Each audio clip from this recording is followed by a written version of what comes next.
श्री रामकृष्ण भक्त मालिका स्वामी विवेकानंद तृतीय भाग। जय ठाकुर जय मां। यथा समय अल्मोड़ा पहुंचकर वे शारदानंद और कृपानंद से मिले। फिर सभी साथ मिलकर उत्तराखंड का तीर्थाटन करने चले। इसी बीच अखंडानंद के अस्वस्थ हो जाने के कारण उन्हें हिमालय भ्रमण स्थगित कर देना पड़ा।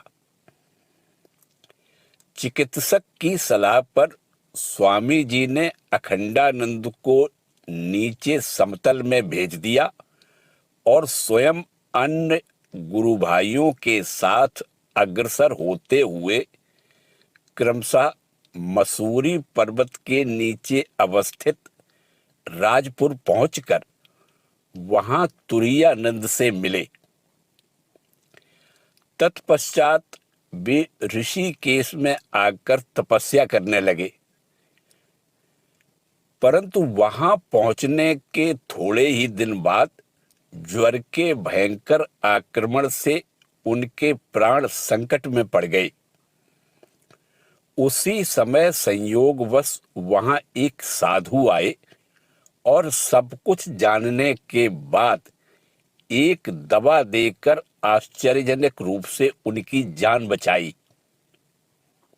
तदुपरांत कनखल, सहारनपुर आदि स्थानों का भ्रमण करने तथा ब्रह्मानंद आदि गुरु भाइयों के साथ कुछ दिन बिताने के बाद रोग मुक्त अखंडानंद से मिलने की इच्छा से सबको साथ लेकर वे मेरठ पहुंचे। वहां पहुंचकर वे सार्वजनिक पुस्तकालय से प्रतिदिन प्रसिद्ध अंग्रेज लेखक लाबक की ग्रंथमाला का एक खंड ले आते और दूसरे दिन लौटा देते। इस प्रकार पूरी ग्रंथमाला का पठन समाप्त हो गया। पर पुस्तकालयाध्यक्ष के मन में संदेह हुआ कि यह वास्तविक अध्ययन नहीं है, वरन एक विद्वान के रूप में प्रसिद्धि पाने के लिए हास्यास्पद दिखावा मात्र है। एक दिन बातचीत के प्रसंग में उनका संदेह व्यक्त हो पड़ा। स्वामी जी परीक्षा देने को तैयार हो गए।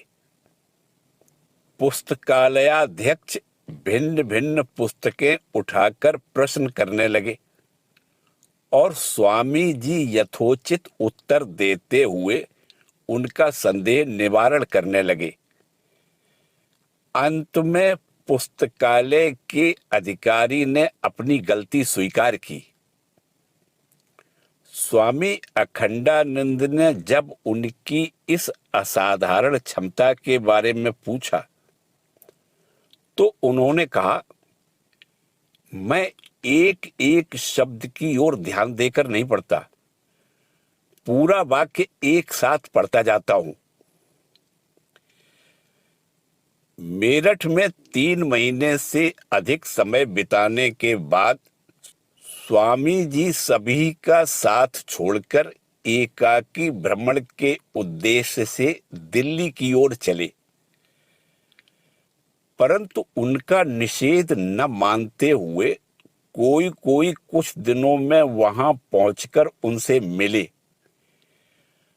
उनके साथ कुछ दिन बिताने के बाद स्वामी जी पुनः अकेले ही राजपूताना की ओर चले। जाते समय वे कह गए, तुम लोग मेरा साथ छोड़ दो। मुझे भीतर से संकेत मिल रहा है कि मैं अकेला ही रहूं। तुम लोग जाओ और जिस प्रकार ध्यान, भजन और तपस्या कर रहे हो वैसे ही करते रहो। मैं अब अकेला निकलूंगा और जहां भी रहूंगा उसका पता किसी को भी नहीं दूंगा। फलस्वरूप लगभग अमेरिका जाने के पूर्व तक उन्होंने अपना कोई पता नहीं दिया। फिर संयोगवश या प्रेम के आकर्षण से स्वामी अखंडानंद, त्रिगुणातीतानंद, ब्रह्मानंद, तुरीयानंद और अभेदानंद भिन्न भिन्न स्थानों पर समय समय पर उनके साथ कुछ दिनों के लिए मिले थे। इन सब बातों का विवरण हम अन्य प्रबंधों में देंगे। फरवरी 1891 ईस्वी के प्रारंभ में स्वामी जी दिल्ली से चलकर अलवर पहुंचे और वहां मानो जनसाधारण के साथ घुल मिलकर एक हो गए। वैष्णव भावापन्न नगरवासियों ने स्वामी जी को अश्रुसिक्त मुखमंडल से भावपूर्ण श्री कृष्ण भजन गाते देखकर सोचा, बाबा जी को अवश्य ही वृंदावन चंद्र के दर्शन हुए होंगे, वरना हम भी तो उन्हें पुकारते हैं, परंतु हम लोगों में तो वैसी तन्मयता नहीं आती। धीरे धीरे स्वामी जी के आगमन का संवाद अलवर राजा के दीवान रामचंद्र जी के समीप पहुंचा। उन्होंने सोचा कि सुशिक्षित और अनुभूति संपन्न स्वामी जी के संपर्क में आकर संभव है कि पाश्चात्य भावापन्न महाराजा की विचारधारा में परिवर्तन हो। अतः एक दिन दीवान जी स्वामी जी को अपने घर ले आए और महाराजा को भी आमंत्रित कर उनसे परिचय करा दिया। महाराजा ने प्रश्न किया, स्वामी जी, मैंने सुना है कि आप एक महान पंडित हैं, अतः आप तो आसानी से काफी धन कमा सकते हैं, परंतु वैसा न करके आप भिक्षा मांगते हुए क्यों भटकते हैं? स्वामी जी ने उत्तर दिया, महाराज, क्या आप बता सकेंगे कि आप राजकाज की अवहेलना करके क्यों रात दिन अंग्रेज साहबों के साथ खाना पीना और शिकार करते हुए घूमते रहते हैं? स्वामी जी के इस अति साहसपूर्ण उत्तर को सुनकर महाराजा ने नाराज न होते हुए सहज भाव से ही कहा कि उन्हें वैसा करना अच्छा लगता है। तब स्वामी जी ने कहा कि उनके बारे में भी वही कारण प्रयुक्त है। बातचीत चलने लगी। महाराजा ने मूर्ति पूजा के बारे में अपना अविश्वास व्यक्त किया और इस विषय पर स्वामी जी का मत जानना चाहा। युक्ति तर्क का कोई फल न होते देख स्वामी जी ने सामने की दीवार पर अलवर महाराजा का जो चित्र था उसे उतरवाया और दीवान जी को उस पर थूकने को कहा। उपस्थित सभी लोग भय से कांप उठे। क्या इन सन्यासी का सिर फिर गया है? इन्हें तो प्राण तक का भय नहीं है। तब चारों ओर फैली साशंक निस्तब्धता को भंग करते हुए स्वामी जी ने समझा दिया कि चित्रपट में महाराजा के स्वयं उपस्थित न रहने पर भी जैसे वह उनके स्मृति चिन्ह के रूप में आदरणीय है, वैसे ही भगवान के सभी प्रतीक हमारे लिए पूजा करने योग्य हैं और जैसे बिंब तथा प्रतिबिंब अभेद हैं, वैसे ही भगवान और उनकी मूर्ति में भी भेद नहीं है। इस प्रकार अलवर में 2 महीने रहते हुए सभी के मन में धर्म भाव, देशभक्ति, आत्मविश्वास और अपनी प्राचीन संस्कृति के प्रति श्रद्धा आदि जागृत कर 28 मार्च को स्वामी जी अन्यत्र चली गई। अलवर से जयपुर पहुंचकर स्वामी जी ने लगभग 2 सप्ताह बिताए। जयपुर में एक प्रसिद्ध वैयाकरण का पता पाकर वे उनके पास पाणिनि की अष्टाध्यायी का अध्ययन करने लगे, परंतु पंडित जी के लगातार 3 दिन तक प्रथम सूत्र के भाष्य की व्याख्या करते रहने पर भी स्वामी जी को उसकी धारणा न होती देख पंडित जी ने उन्हें पढ़ाने में अपनी असमर्थता व्यक्त की। इस पर स्वामी जी कुछ लज्जित से हुए तथा अत्यंत मनोयोग पूर्वक स्वयं ही उस अंश का 3 घंटे तक अध्ययन किया। जब उन्हें ऐसा लगा कि वह अंश उन्हें पूरी तरह से हृदयंगम हो चुका है, तो वे पंडित जी के सम्मुख परीक्षा देने उपस्थित हुए। पंडित जी उनके गुण लक्ष्यार्थ प्रतिपादक एवं विचारपूर्ण व्याख्या सुनकर स्तंभित रह गए। तत्पश्चात स्वामी जी के भ्रमण का क्रम इस प्रकार रहा।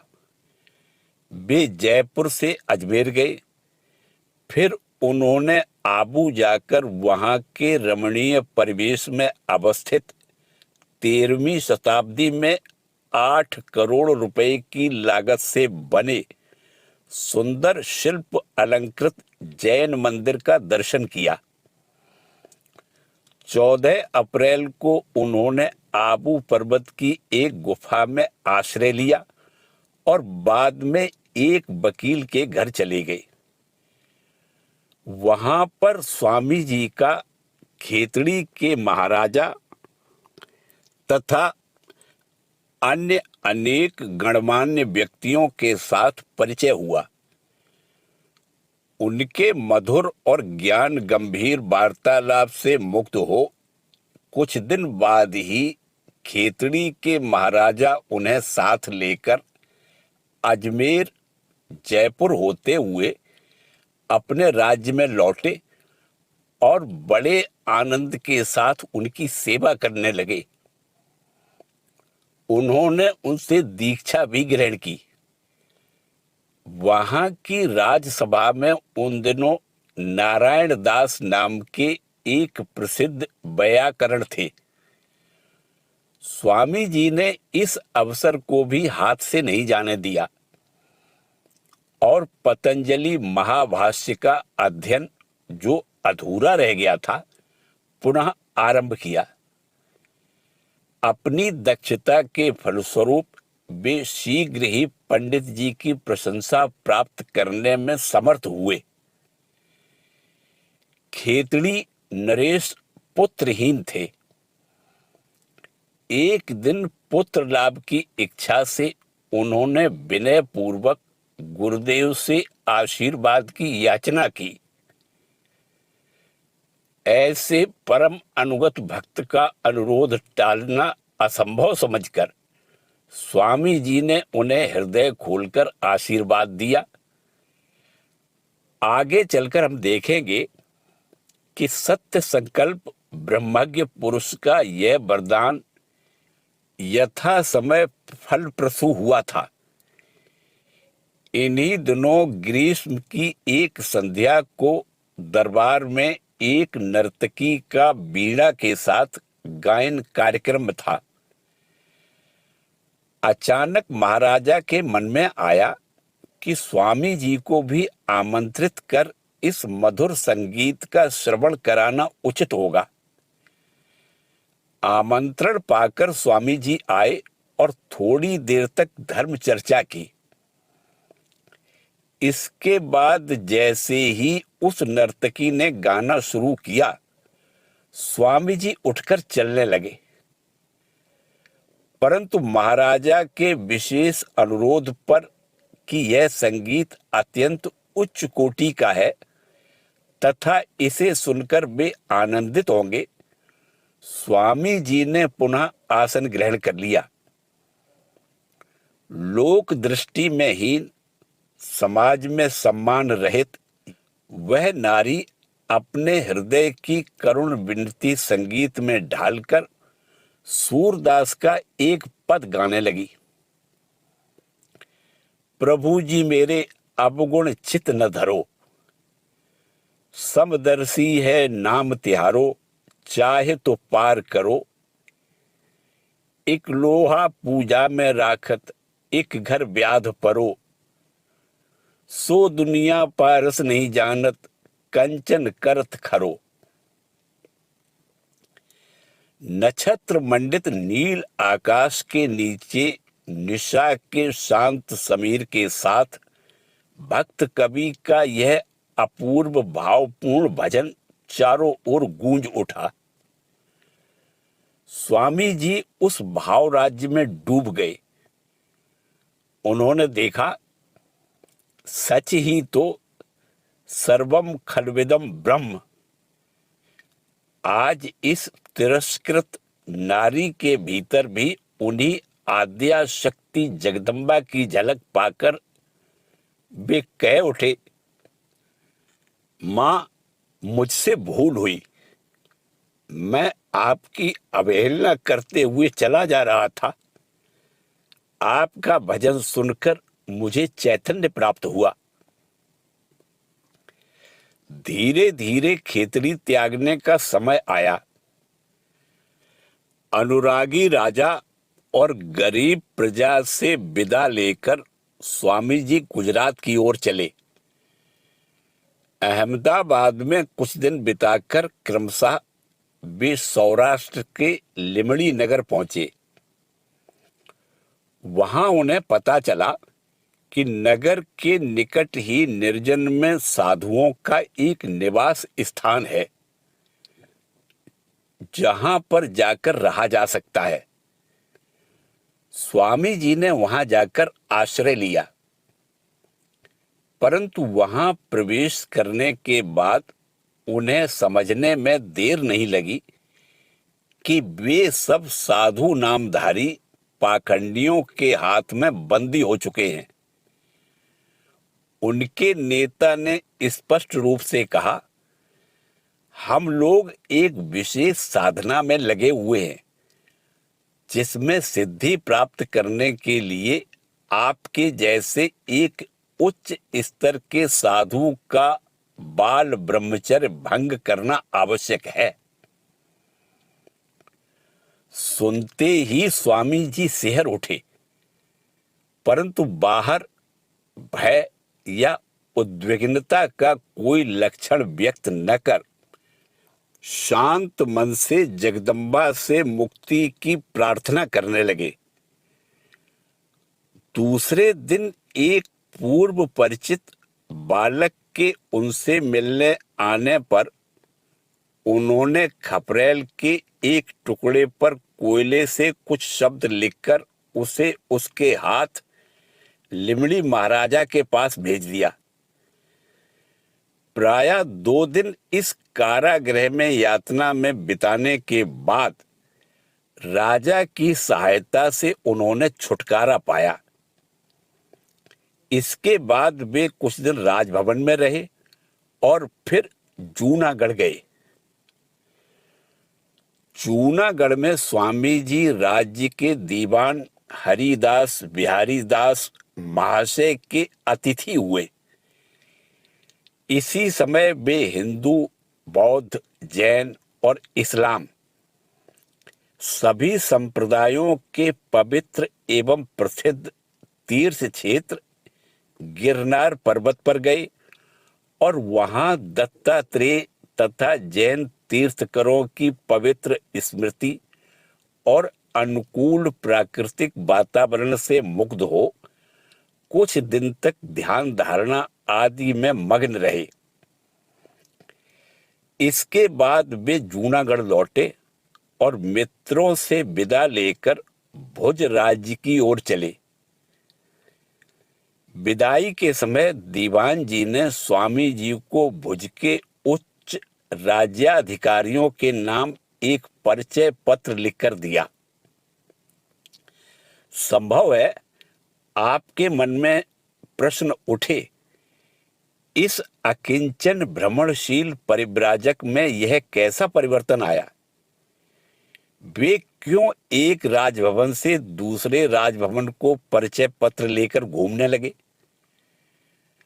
परंतु इस प्रसंग में यह भी स्मरण रखना आवश्यक है कि राज अतिथि होने पर भी वे सदा और सर्वत्र ही सामान्य जनता के साथ धर्म चर्चा में लगे रहते थे। साथ ही लोक कल्याण में अपना जीवन का उत्सर्ग करने वाले स्वामी जी ने यह समझ लिया था कि देश में धर्म, शिक्षा और संस्कृति की उन्नति तथा आर्थिक विकास के लिए समाज का नेतृत्व करने वाले उच्च वर्ग की विचारधारा में आमूल परिवर्तन लाना होगा। अतः स्वयं धनहीन होने पर भी वे धनवानों का हृदय परिवर्तित करने के लिए अग्रसर हुए। भुज में पहुंचकर उन्होंने वहां के दीवान जी का आतिथ्य स्वीकार किया तथा उनकी एवं महाराजा की सहायता से आसपास के सभी तीर्थों का दर्शन किया। तदंतर जूनागढ़ होते हुए वे वेरावल और सोमनाथ गए। वहां के तीर्थ क्षेत्रों का दर्शन करके वे तीसरी बार जूनागढ़ लौटे और वहां से पोरबंदर अर्थात सुदामापुरी गए। पोरबंदर के राजा के साथ परिचित होकर स्वामी जी ने वहां पर कुछ समय बिताया। यहाँ उन्हें पुनः संस्कृत शास्त्र ग्रंथों का अध्ययन करने का सुयोग मिला और उन्होंने इसका पूरी तौर से उपयोग भी किया। वास्तव में उन दिनों उनका प्रायः पूरा दिन अध्ययन में ही बीतता था। वहां के सभा पंडित शंकर पांडुरंग जी उस समय वेदों का अनुवाद करने में व्यस्त थे। उनके अनुरोध पर स्वामी जी उन्हें उस कार्य में सहायता करने लगे। इतना ही नहीं, उन्होंने पांडुरंग जी की सहायता से फ्रेंच भाषा भी बहुत कुछ सीख ली। पांडुरंग जी उनकी प्रतिभा देखकर मुग्ध हो गए और उनसे बारंबार कहने लगे कि उनका उपयुक्त प्रचार क्षेत्र पाश्चात्य देश है। अन्य सभासदों ने भी उनका अनुमोदन किया। असल में यह विचार स्वामी जी के मन में पहले ही आ चुका था और जूनागढ़ में रहते समय वहां के एक राज कर्मचारी श्री C.H. पांड्या के समक्ष उन्होंने अपनी यह इच्छा व्यक्त भी की थी।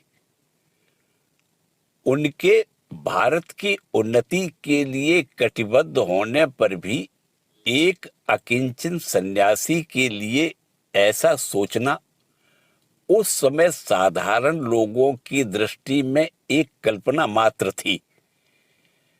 अतः उन्होंने मन की कल्पना मन में ही रखी अथवा 2-4 मित्रों के आग्रह पर उनके सम्मुख व्यक्त की। इसके बाद सुदामापुरी की माया को त्याग कर वे द्वारका आए। वहां पर उन्होंने श्रीमद शंकराचार्य द्वारा संस्थापित शारदा मठ में आश्रय लिया।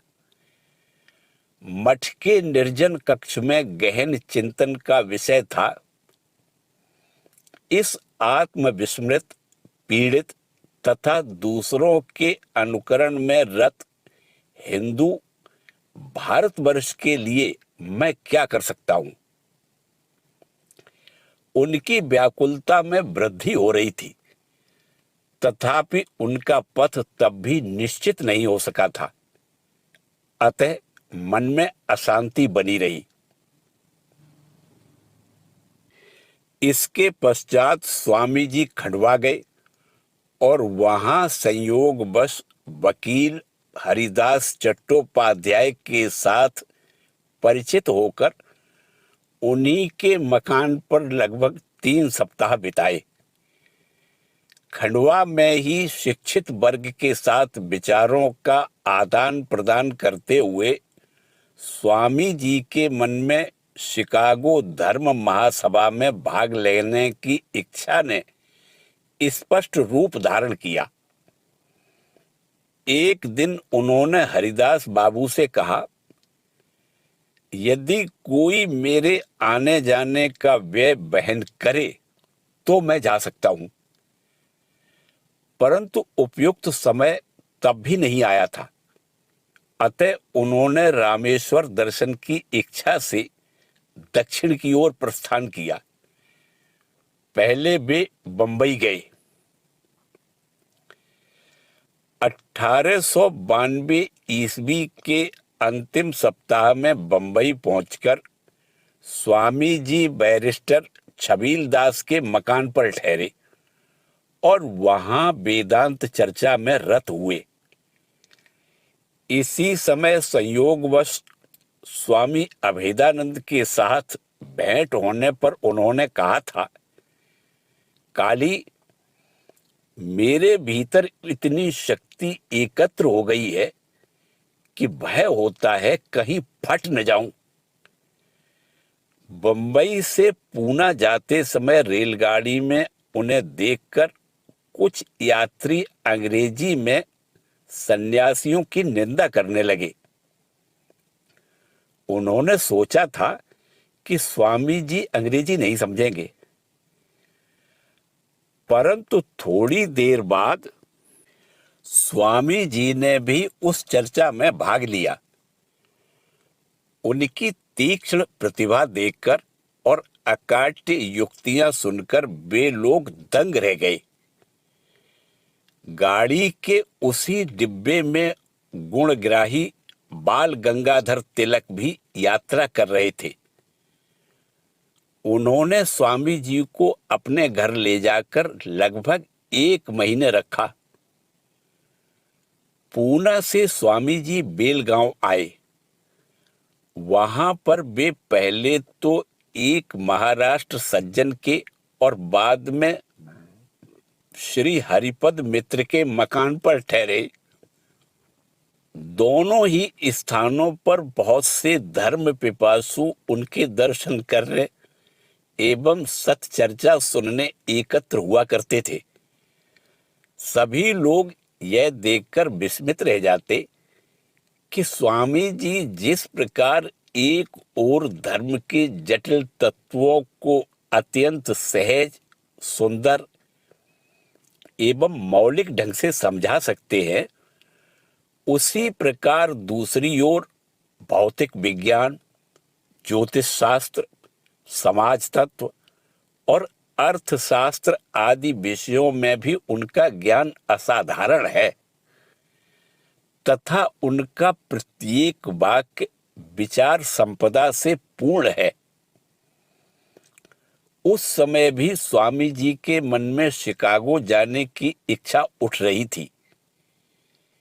एक दिन हरिपद बाबू को जब इस बात का पता चला तो वे पूरे उत्साह के साथ धन संग्रह करने में जुट गए, परंतु स्वामी जी ने उन्हें मना करते हुए कहा कि वह शुभ अवसर अभी नहीं आया है और रामेश्वर दर्शन किए बिना वे किसी भी कार्य में हाथ नहीं डालेंगे। फिर हरिपद बाबू और उनकी पत्नी को मंत्र दीक्षा देने के बाद 17 अक्टूबर को वे दक्षिण भारत की ओर अग्रसर हुए। कुछ स्थानों का भ्रमण करते हुए स्वामी जी मैसूर पहुंचे। राज्य के दीवान सर के शेषाद्री अय्यर के साथ उनका परिचय हुआ और अय्यर महोदय के अनुरोध पर उन्होंने उनके भवन में 1 महीने निवास किया। बाद में अय्यर महोदय ने उनका महाराजा के साथ भी परिचय करा दिया। इन युवा आचार्य के सद्गुणों पर रीझकर महाराज ने राजभवन में ही उनके रहने की व्यवस्था करवा दी। पर यहाँ यह स्मरण रखना होगा कि राजमहल में निवास करना सर्वदा शांतिपूर्ण नहीं हुआ करता। एक दिन दरबार में बैठे महाराजा ने अपने मंत्रियों के बारे में स्वामी जी की राय पूछी। निर्भीक स्पष्टभाषी सन्यासी ने कहा कि दरबारी लोग जैसे सर्वदा सर्वत्र स्वार्थी और खुशामदी हुआ करते हैं, यहां भी वैसा ही है। वार्तालाप के बीच वे दीवान के प्रति कटाक्ष करने में भी नहीं चूके। सभा निस्तब्ध रह गई। सभी को ऐसा स्पष्ट रूप से प्रतीत हुआ कि यह कटु आलोचना सत्य होते हुए भी अप्रिय है। अतः लोगों में क्षोभ का उद्रेक हुआ। सभा समाप्त होने पर महाराजा ने स्वामी जी को सावधान कर दिया कि ऐसा अप्रिय सत्य न बोलना ही श्रेयकर है, क्योंकि इसके परिणाम स्वरूप कोई विष देकर आपका प्राण नाश भी कर सकता है। स्वामी जी तनिक भी विचलित न होते हुए दृढ़ स्वर में बोले, खुशामद करना चापलूसों का व्यवसाय है और सत्य भाषण सन्यासी का। राजभवन में कभी कभी उन्हें अन्य प्रकार के कार्यों में भी भाग लेना पड़ता था। एक दिन प्रधानमंत्री के सभापतित्व में एक वेदांत सभा का आयोजन हुआ, जिसमें बहुत से पंडितों ने व्याख्यान दिए। अंत में स्वामी जी से अनुरोध किया गया।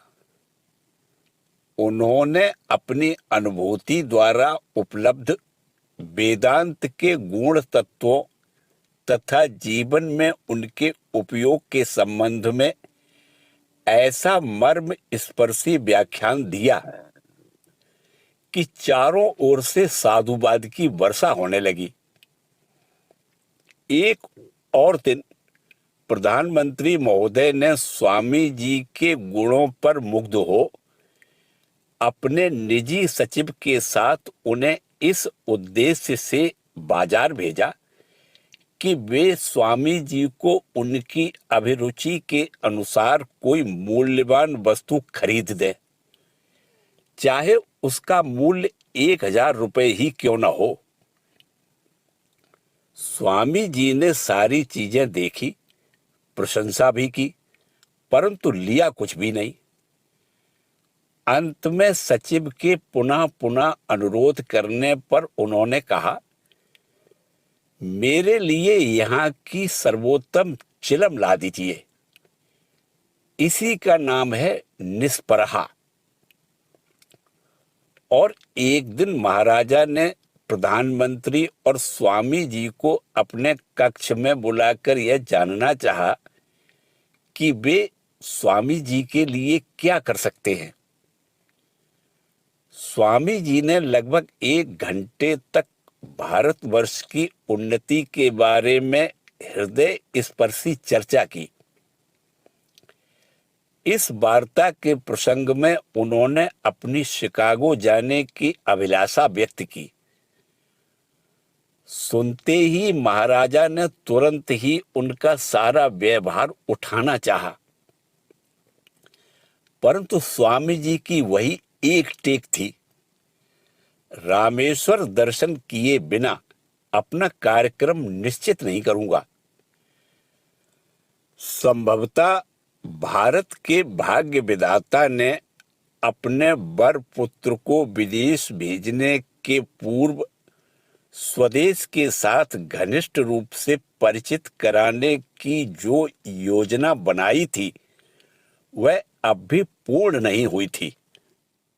मैसूर से चलकर स्वामी जी पहले कोचीन गए, फिर दिसंबर में त्रिवेंद्रम जाकर प्राध्यापक सुंदर राम अय्यर के मकान में ठहरे।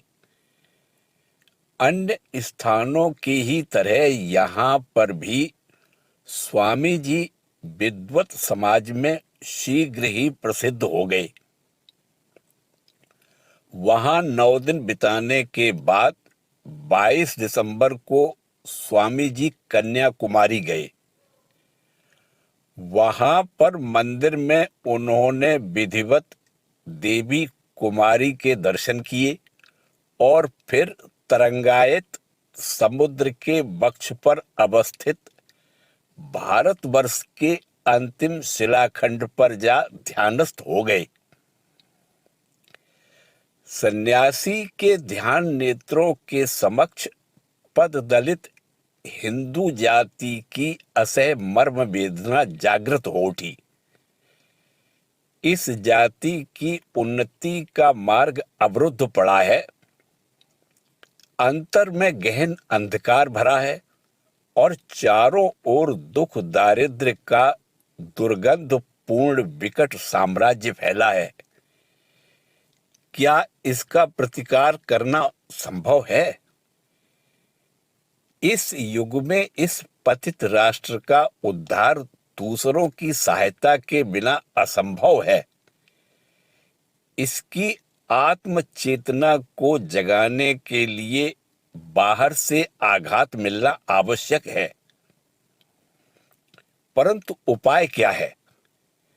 सामने तरंग संकुल अनंत जलराशि है और पीछे स्पंदनहीन मृत प्राय अस्थि कंकाल में विशाल जन समुद्र। स्वामी जी ने संकल्प किया कि वे इस दुर्लभ सागर को पार कर विदेश जाएंगे। वहां पर भारत की महिमा का प्रसार करेंगे तथा भारत के अपूर्व भंडार में संग्रहित अमूल्य संपदा में से 2-4 वस्तुएं पाश्चात्यों के हाथ में देकर उसके बदले में लौकिक ऐश्वर्य प्राप्त करने का मूल मंत्र मांग लेंगे। मृत प्राय राष्ट्र को जगाने का यही उपाय है। आलोक पाकर स्थिर संकल्प स्वामी जी उठे और रामेश्वर की ओर बढ़े। मदुरा में उनकी रामनाद के राजा भास्कर सेतुपति के साथ भेंट हुई और उन्होंने स्वामी जी का शिष्यत्व स्वीकार किया।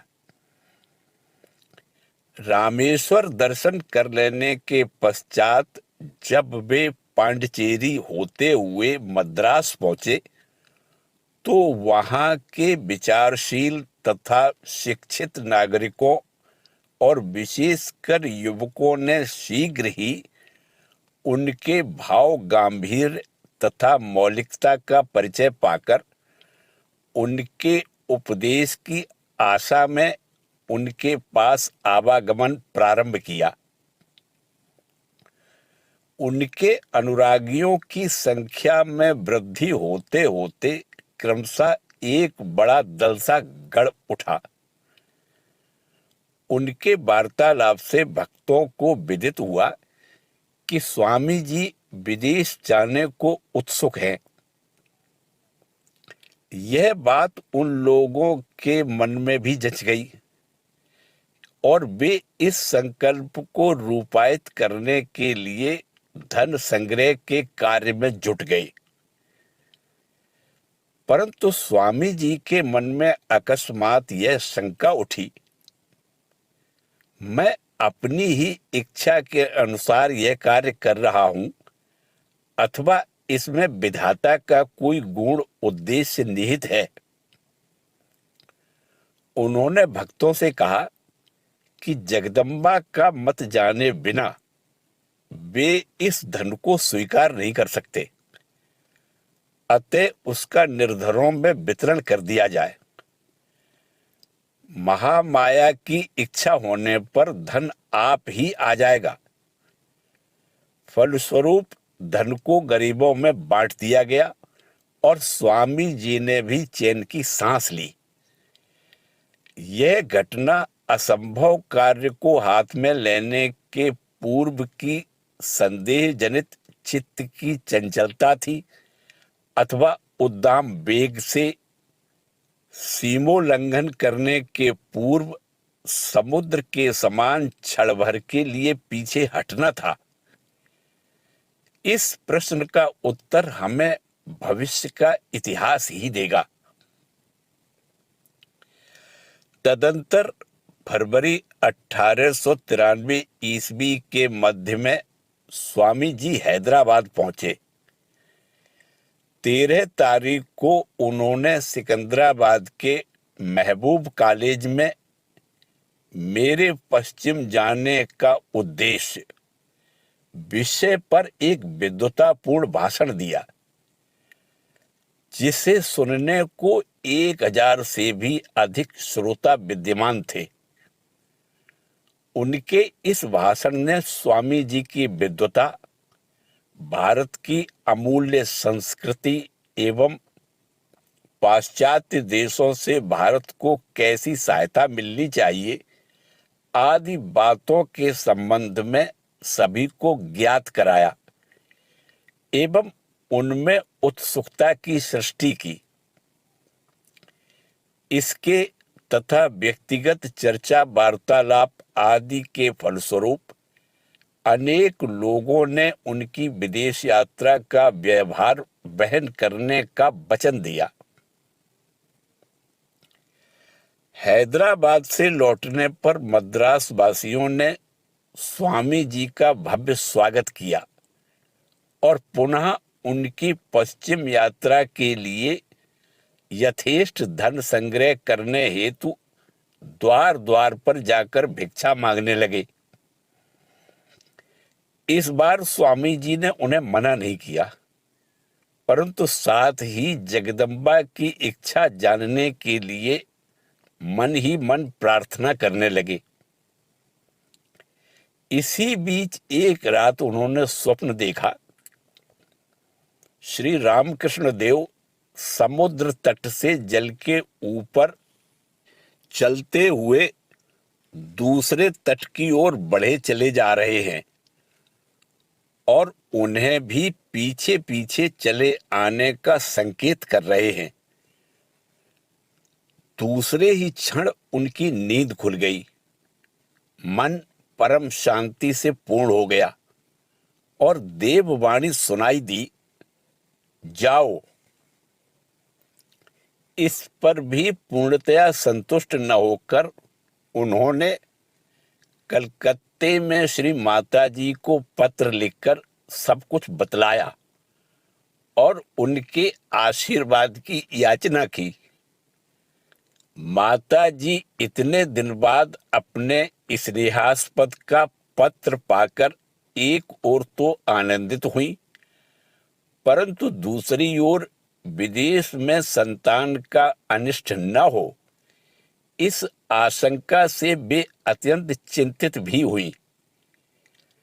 इसी दुविधापूर्ण मन स्थिति में सोते समय उन्हें भी एक अनुरूप स्वप्न दिखा, जिसके फलस्वरूप उन्होंने नरेंद्र को पत्र लिखकर हार्दिक आशीर्वाद दिया तथा जाने की अनुमति भी दी।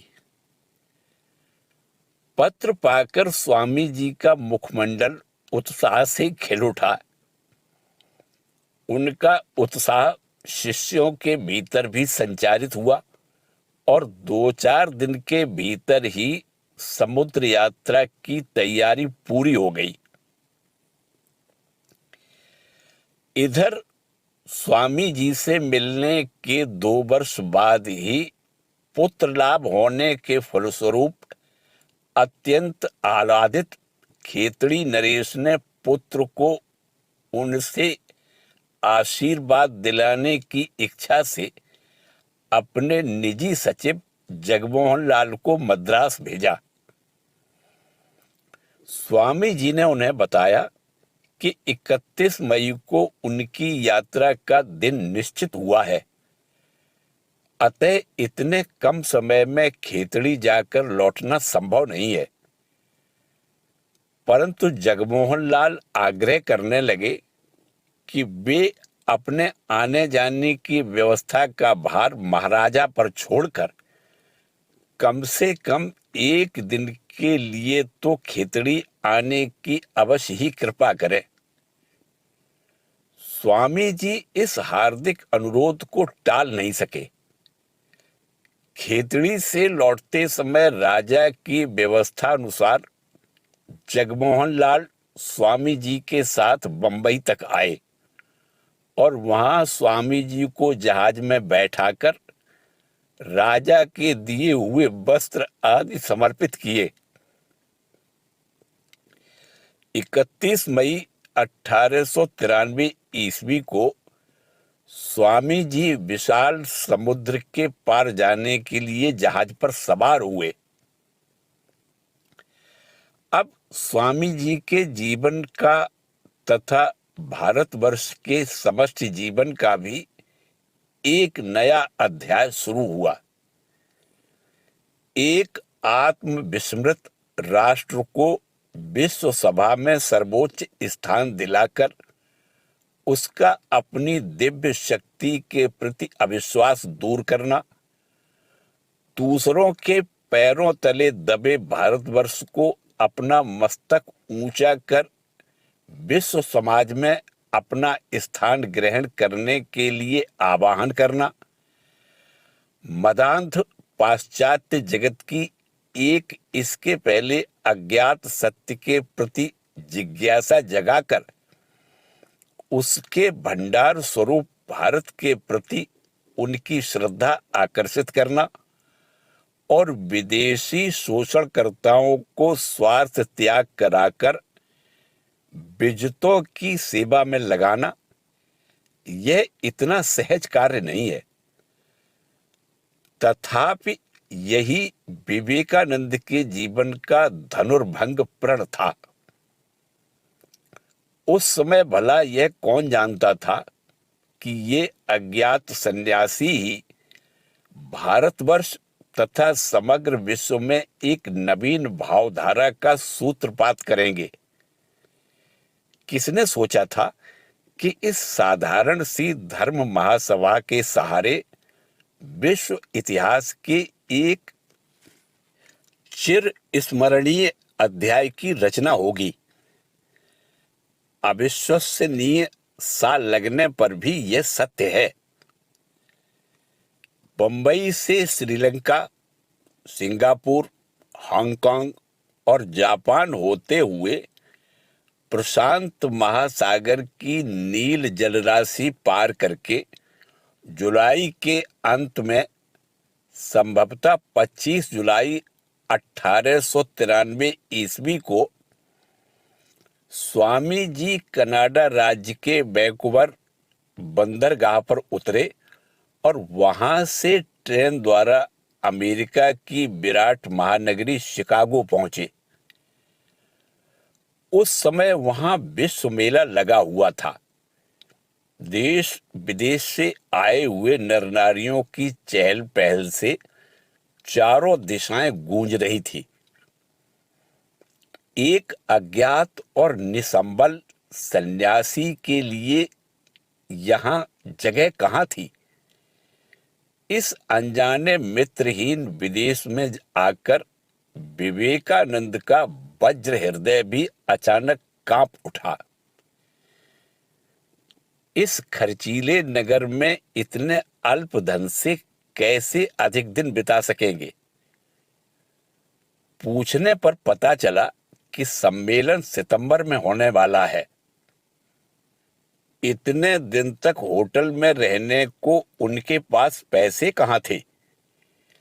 इसीलिए अनिश्चित और निष्ठुर भविष्य की ओर निराशापूर्ण दृष्टि से देखते हुए उन्होंने कंपित हाथों से अपने देशवासी मित्रों को लिख भेजा कि धन के अभाव में संभव है उन्हें विफल मनोरथ वापस लौट आना पड़े, अतः धन चाहिए। इसी बीच उन्हें पता लगा कि वहां की तुलना में बोस्टन कम खर्चीला है और साथ ही वहां पर शिक्षित लोगों की संख्या भी अधिक है। अतः उन्होंने विचार किया, इस समय वहां चले जाना ही अधिक उपयुक्त होगा। बोस्टन जाते समय ट्रेन में सौभाग्यवश ब्रीजी मेडोस नामक ग्राम की एक वृद्धा के साथ परिचय हुआ। स्वामी जी को सहारा मिला। स्वामी जी के गुणों पर आकृष्ट होकर वे उन्हें अपने घर ले गईं। ब्रीजी मेडोस में हार्वर्ड विश्वविद्यालय के ग्रीक भाषा के प्राध्यापक श्री राइट महोदय के साथ परिचय हो जाने पर उन्होंने स्वामी जी के धर्म महासभा में भाग लेने की व्यवस्था करने की सारी जिम्मेदारी अपने ऊपर ले ली। उन्होंने महासभा के अधिकारियों के नाम पत्र लिखा कि स्वामी जी को हिंदू धर्म के प्रतिनिधि के रूप में स्वीकार लिया जाए, और वह पत्र स्वामी जी के हाथ में देकर उनसे शिकागो जाने का अनुरोध किया। सांसारिक कार्यों में अनभ्यस्त स्वामी जी ने शिकागो पहुंचकर देखा कि वे राइट साहब का दिया हुआ पता खो चुके हैं। उन्होंने लोगों से पूछा, पर इतनी बड़ी महानगरी में कौन किसकी खबर रखता है? धीरे धीरे संध्या हो आई और दूसरा कोई चारा न देख स्वामी जी ने स्टेशन पर माल गोदाम के प्रांगण में पड़े हुए एक बड़े से खाली बक्से में लेटकर भगवान का चिंतन करते हुए वह भीषण ठंडक की रात बिताई। सवेरा होने पर वे सरोवर तट पर बने करोड़पतियों के मकान के सामने भोजन और निवास की खोज में घूमने लगे, परंतु वहां भिक्षुकों के प्रति दया दिखाने वाला कौन था? वह भारतवर्ष तो था नहीं। अंत में थककर चूर हो निराश मन से वे रास्ते के किनारे बैठ गए। तभी सामने के भवन का द्वार खुला और एक महिला ने निकलकर पूछा कि क्या वे महासभा के प्रतिनिधि हैं? स्वामी जी के मुंह से हाँ निकलने भर की देर थी कि वे तुरंत श्री जॉर्ज डब्ल्यू हेल के मकान में अतिथि के रूप में ससम्मान स्वीकृत हुए।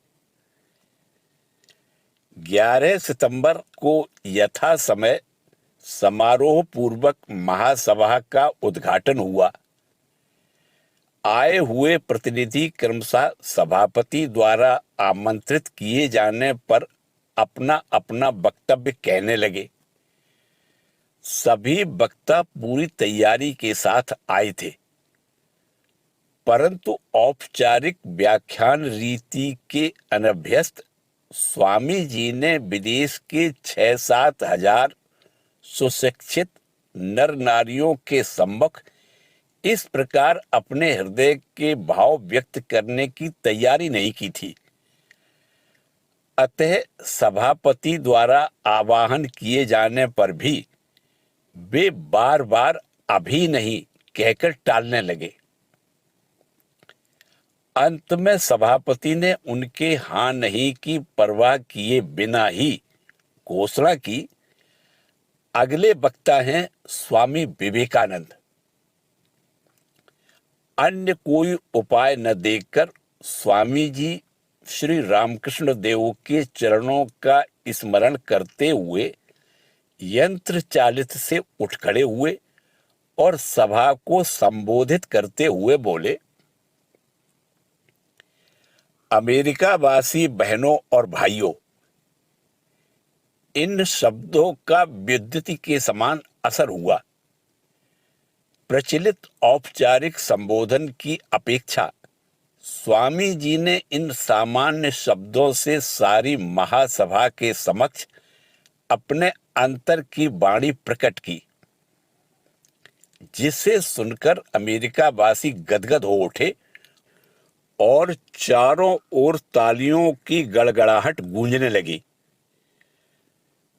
पहले तो स्वामी जी यह समझ ही नहीं सके कि प्रचलित रीति के स्थान पर उन्होंने जिस मर्म स्पर्शी शब्दों का प्रयोग किया है, उसी ने अकस्मात समवेत नर नारियों के हृदय के रुद्र द्वार को खोलकर उन्हें प्रेम की बाढ़ में बहा दिया है। अतः स्वामी जी किंकर्तव्य विमूढ़ हो कुछ समय तक मौन विस्मय के साथ मुग्ध जनता के सम्मुख खड़े रहे। फिर लगभग 5 मिनट बाद सभा के शांत होने पर गैरिक वस्त्र और पगड़ी पहने इन भारतीय सन्यासी ने वीरता पूर्वक सीने पर हाथ बांधे और अपने कमल की पंखुड़ियों जैसे सुंदर नेत्रों से ज्योति बिखेरते हुए गंभीर एवं आवेगपूर्ण शब्दों में भारत के शाश्वत प्रेम की वाणी सुनाई। उसी दिन से सभी ने जान लिया कि स्वामी जी महासभा के विश्व विजयी वीर हैं और उनके नाम में अद्भुत जादू है। उसके बाद से तो किसी किसी दिन श्रोताओं को सभा में अंत तक बैठाए रखने के लिए सभापति को घोषणा करनी पड़ती थी कि आज का आखिरी व्याख्यान स्वामी विवेकानंद देंगे। उसी दिन से महानगरी शिकागो स्वामी जी के चरणों में लौट पड़ी। उसी दिन से अमेरिका के सभी नगरों में इस हिंदू सन्यासी की बहुचर्चा एवं प्रशंसा होने लगी और शिकागो में सर्वत्र इस वीर सन्यासी का तिरंगा चित्र लगकर दर्शकों के मन में विस्मय उत्पन्न करने लगा। शिकागो धर्म महासभा के विविध अधिवेशनों में विविध विषयों पर भाषण देने के पश्चात सभा के समाप्त हो जाने पर स्वामी जी के मन में विचार आया कि यदि तुरंत स्वदेश न लौटकर अमेरिका में ही और थोड़े समय रहकर प्रचार किया जाए तो इसका फल अच्छा होगा। अमेरिका के नर नारियों ने भी इस विषय में काफी उत्साह दिखाया। अतः स्वामी जी सर्वत्र जा जाकर व्याख्यान देने लगे। परंतु प्रसिद्धि के साथ ही शत्रु भी पैदा होने लगते हैं। यदि अमेरिका के धर्मांध व्यक्ति ही स्वामी जी के विरुद्ध उठ खड़े होते तो इसमें आश्चर्य की कोई बात नहीं थी और स्वामी जी भी इसके लिए तैयार थे। परंतु दुख की बात तो यह है कि उन दिनों जो अपने ही देशवासी अमेरिका में थे, उनमें से अनेकों ने उनके प्रति ईर्ष्यालु हो जन समाज में अफवाहें फैलाते हुए उन्हें नीचा दिखाना चाहा। परंतु स्वयं विधाता ही जिसकी सहायता कर रहे हों, उसकी हानि करने में भला कौन सफल होगा। अतः शत्रुजयी सन्यासी उस ओर बिल्कुल ध्यान न देकर इस महादेश के एक छोर से दूसरे छोर तक वीरता पूर्वक हिंदू धर्म की दुंदुभी निनादित करते हुए विजय माला से विभूषित होते रहे। इस विजय और शत्रुता की लहरें स्वदेश की तटभूमि से भी आ टकराईं। श्री रामकृष्ण देव ने एक दिन कहा था, नरेन जगत को उन्मत्त कर देगा। मठ के भाइयों ने देखा कि आज वह वाणी अक्षरशः सिद्ध हो रही है।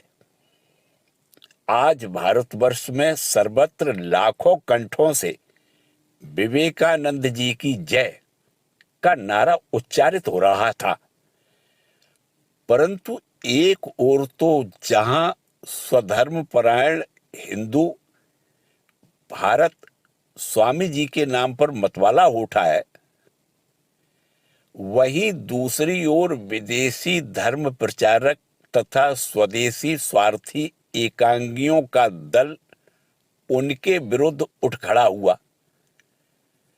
पर विदेश के समान ही स्वदेश में भी यह क्षणिक द्वेष भाव कुछ समय तक विषवमन करने के पश्चात शीघ्र ही क्षीण हो गया और भारत गगन में स्वामी जी की विमल धवल यशो राशि एकमात्र ज्योति पुंज के रूप में विद्यमान रहकर और भी उज्जवल प्रतीत होने लगी। आर्थिक दृष्टि से स्वामी जी अब भी आत्मनिर्भर नहीं हो सके थे, अतः आवश्यकता से विवश हो अनुभव न होने के कारण वे एक व्याख्यान कंपनी के साथ संबद्ध हुए तथा उनकी योजना के अनुसार अमेरिका के एक प्रांत से दूसरे प्रांत तक सर्वत्र व्याख्यान देते हुए भ्रमण करने लगे। परंतु उन्हें यह समझते देर नहीं लगी कि यद्यपि वे विश्व मानवता के कल्याणार्थ संन्यास की परंपरा के विरुद्ध धनोपार्जन के कार्य में लगकर अथक परिश्रम कर रहे हैं, तथापि उनके उपार्जित धन का न्याय अंश उन्हें न देकर अधिकांश धन कंपनी वाले स्वयं ही हजम किए जा रहे हैं। अतः यह जानते हुए भी कि इससे उन्हें काफी आर्थिक हानि उठानी पड़ेगी, उन्होंने कंपनी से नाता तोड़ दिया। आनंद पूर्वक स्वाधीन पथ का अवलंबन करते हुए उन्होंने अपने भारतीय मित्रों को एक पत्र द्वारा अपनी कार्य प्रणाली में इस प्रकार परिवर्तन करने का कारण लिखा। इस प्रकार पर्याप्त धन तो आने लगा, परंतु बाद में अचानक मन में आया कि यह मैं क्या कर रहा हूं। मैं तो पूर्ण रूप से काम कांचन त्यागी श्री रामकृष्ण देव का शिष्य हूं। इससे मेरी आध्यात्मिक शक्ति दिन पर दिन कम होती जा रही है। उसी क्षण मैंने इस प्रकार पैसे लेकर व्याख्यान देना बंद कर दिया। इसी बीच उन्हें अमेरिका तथा वहां के समाज के बारे में पर्याप्त अनुभव प्राप्त हो गया था। व्याख्यान के अवसर पर वे अमेरिका के लोगों से व्यक्तिगत रूप से मिलते, फिर पुस्तकालय, संग्रहालय तथा सभा समितियों में भाग लेते हुए एक ओर तो अपने ज्ञान भंडार की वृद्धि करते तथा दूसरी ओर प्रचार के नए नए क्षेत्रों का निर्माण करते।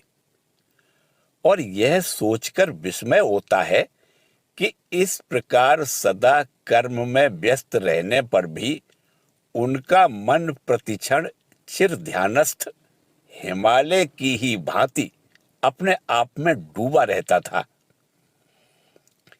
कई बार तो ट्राम में यात्रा करते समय भी वे बाह्य चेतना खोकर अपने गंतव्य स्टेशन से आगे निकल जाते, फिर कंडक्टर के आने पर किराया मांगने पर उन्हें ध्यान आता और वे लज्जित हो उतर पड़ते। उन्हें यह सर्वदा प्रतीत होता मानो एक अदृश्य दैवी शक्ति सर्वदा उनका हाथ पकड़े उन्हें परिचालित कर रही है। अतः प्राच्य भाव में पले विवेकानंद के इस अमेरिकी कार्य को तपस्या का ही एक अन्य रूप मानना उचित होगा। स्वदेश, जाति और स्वधर्म के अभ्युत्थान तथा श्री रामकृष्ण देव की उदार वाणी के प्रचार के लिए ही तो उन्होंने इस अभाव कष्टपूर्ण प्रतिकूल परिस्थिति को अंगभूषण के रूप में धारण किया था। स्वामी जी को विदेश के विभिन्न स्थानों पर विचित्र चाल चलन तथा वातावरण के बीच रहते हुए विरुद्ध भाव वाले लोगों के साथ भी मित्रता स्थापित करके अपना कार्य चलाना पड़ता था। यहाँ पर ऐसे दो चार उदाहरण देना अनुपयुक्त नहीं होगा। अमेरिका में भ्रमण करते समय वहाँ के प्रसिद्ध वक्ता नास्तिक मतवादी इंगरसोल के साथ उनका परिचय हुआ। इंगरसोल ने कहा था कि जगत एक भोग्य वस्तु है, अतः जगत रूपी संतरे को निचोड़कर उसका अधिक से अधिक रस निकाल लेना चाहिए। इसके उत्तर में स्वामी जी ने कहा, यदि रस ही निचोड़ना है तो भगवान के विधान में विश्वास रखते हुए धीरज के साथ निचोड़ना ही उचित है। इतनी जल्दबाजी करने की क्या जरूरत? धीरज के साथ निचोड़ने पर कई गुना अधिक रस निकलेगा। एक बार वहां के एक नगर में स्वामी जी का व्याख्यान हुआ। कुछ उपस्थित नवयुवक उनके वेदांत के उपदेश तथा जीवन में सामंजस्य है या नहीं, इसकी परीक्षा लेने के उद्देश्य से उन्हें अपने गांव ले गए। वहां एक औंधे पीपे पर खड़े होकर स्वामी जी व्याख्यान देने में तल्लीन थे कि साए साए करते हुए उनके कान के पास से होकर बंदूक की गोलियां चलने लगी। फिर भी स्वामी जी निर्विकार रहे। उनकी वक्तृता चलती रही। उन्हें परीक्षा में उत्तीर्ण पाकर युवक गण हर्ष से चिल्ला उठे, बहुत अच्छा आदमी। एक बार कहीं ट्रेन से उतरने पर अनेक गणमान्य नागरिक उनका स्वागत सत्कार करने लगे, जिसे देखकर एक कृष्ण वर्ण नीग्रो आगे बढ़कर बोल उठा, मैंने सुना है कि आप हमारी जाति के एक महान व्यक्ति हैं, अतः मैं आपके साथ हाथ मिलाने का सौभाग्य प्राप्त करने आया हूं। स्वामी जी समझ गए कि उन्हें अश्वेत देखकर ही इस नीग्रो ने सोचा है कि वे भी नीग्रो ही हैं, परंतु इस पर वे क्षुब्ध नहीं हुए और न उन्होंने अहंकारी गोरों के समान उस नीग्रो का अपमान ही किया, बल्कि उन्होंने मौन रहकर मानो नीग्रो के साथ स्वयं का सजातित्व स्वीकार किया और प्रेम पूर्वक उससे हाथ मिलाकर धन्यवाद भी दिया। इसके अतिरिक्त कई नगरों में उन्हें नीग्रो समझकर किसी किसी गोरे ने उनका अपमान भी किया, परंतु उन्होंने अपना परिचय देकर इस अपमान से बचने का प्रयास नहीं किया। बाद में किसी ने जब उनकी इस उदासीनता का कारण पूछा तो उन्होंने कहा, क्या दूसरों को छोटा करके मैं बड़ा बनूंगा? मैं इसके लिए जगत में नहीं आया। वीडियो देखने के लिए धन्यवाद। जय ठाकुर, जय मां।